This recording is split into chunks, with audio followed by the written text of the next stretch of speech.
একটি মহিলা জান্নাতি রব্বুল আলামিনের কাছে প্রার্থনা জানাবে, আল্লাহ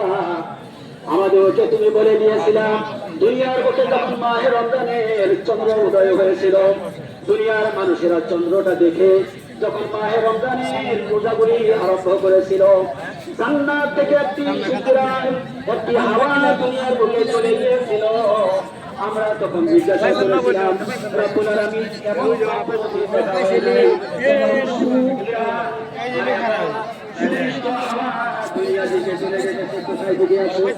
কেন এইরকম হলো?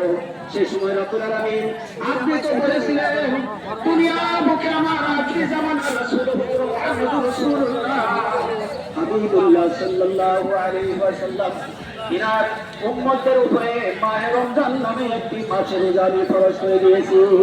ও হুরায়রা, জান্নাতি মহিলারা,